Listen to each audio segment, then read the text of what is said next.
classes of biology. So as you know that now units first and second have been finished, and from today we are going to start our unit third, which is fundamental unit of life, and the first chapter is the cell, that is the unit of life. So the first question is, what is cell? So cell is the basic structural and functional unit of life. First of all, we have to define cell. And as you know, you have studied it earlier also, that cell is the basic structural and functional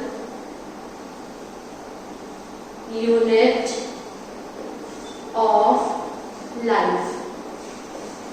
So this is a very important thing which you have to know when you are studying about cell. The second thing is that the study of cell, when you do the study related to cell, the study of cell, this is known as cytology. The science which deals with the study of cell is known as cytology. Now, the question is that who discovered cell? With whom is the discoverer of cell? So, the discoverer of cell is cell discovery. Cell discovered by Robert Hooke. Robert Hooke discovered cell when he was studying a core cambium. Then he saw a microscopic beehive-like structure. Beehive, which is also got compartments-like structure. So he gave the name cella to those compartments, and that word cella means little rooms, from where the word cell is originated, from the word cella, and that cells are known as cells which were discovered by Robert Hooke. But the cells which were discovered by Robert Hooke are dead cells. Those are not living cells because he discovered cell in the core cambium. So the first living cell was discovered by another scientist whose name is Antony van Leeuwenhoek. He discovered the first living cell, and these living cells are discovered in the fresh water of pond. In the fresh water of pond, he discovered the first living cell. After that came a very important thing, which is cell theory. Cell theory.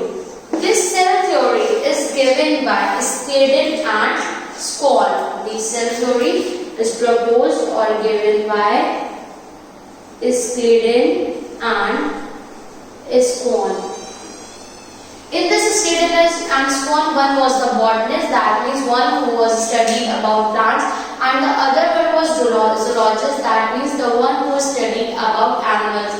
Both these scientists come together and gave the cell theory. The cell theory which tells us that all animals and plants are made up of cells, that the basic structure from which the animals and plants are composed is the cell. The second thing which they tell in their theory is that the cell is the basic structure and functional unit for all living organisms, which is also called the definition of the cell, that cell is the basic structure and functional unit of life. The third thing which they tell is that each cell functions independently. That means in unicellular organism, the organism is composed of only one cell, but in case of multicellular organism, the organism is composed of more than one cell, but the function of each cell is quite different from other ones. So that is why each cell functions independently, but at the same time they all act as an integral part of the complete organism. When they all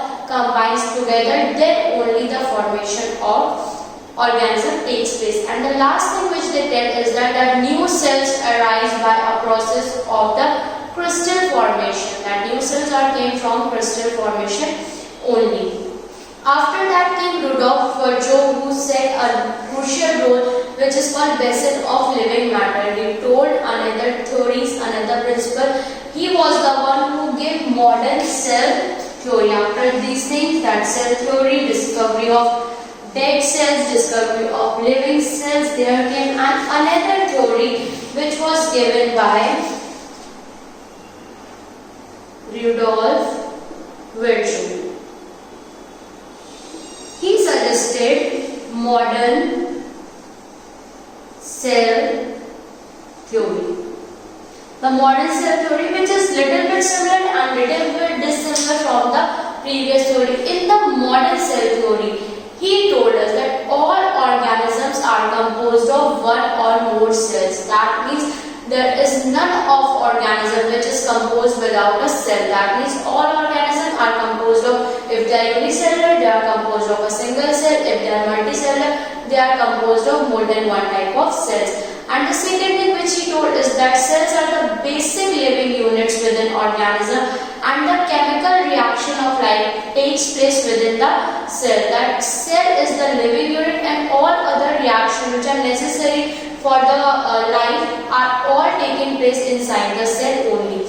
And the third thing which he tells, which is the very important thing of this story, is that all cells arise from pre-existing cells. There is no factory or no area where cells are produced. All the cells are derived from pre-existing cells. That means cells undergo cell division by mitosis or meiosis, and therefore the new cells came into existence. So this is about some of the introduction of cell. Now I am going to tell you about prokaryotic and eukaryotic cells. That means different types of cell. So when we talk about types of cells,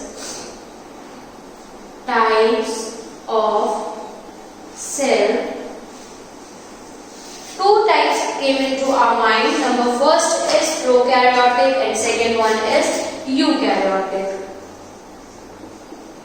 Prokaryotic and second one is eukaryotic. Now we will discuss about differences between these two types of cells. So the number first thing is that all the prokaryotic cells are composed of primitive nucleus. All the prokaryotic cells, the word pro means primitive, and there is another word called karyon, which means nucleus.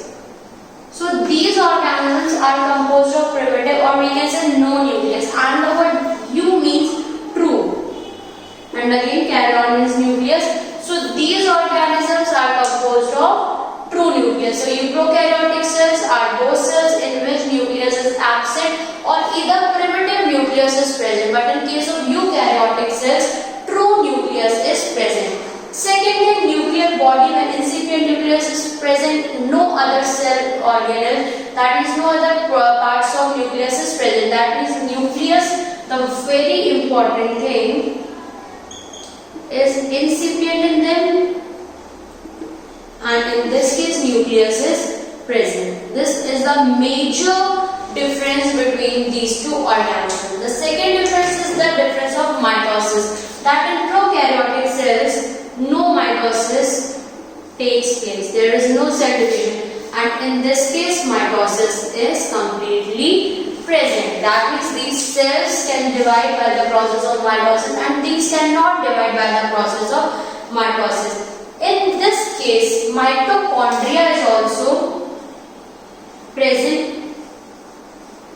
Mitochondria is present only attached to plasma membrane. It is not separated as a cell organelle. Mitochondria is attached with plasma membrane to produce energy, and in this case an individual mitochondria is present. This is also the major difference. And all other cell organelles like Golgi bodies, chloroplast, endoplasmic reticulum, mitochondrial lysosome, all cell organelles are absent in this case, and in eukaryotic all these cell organelles are present.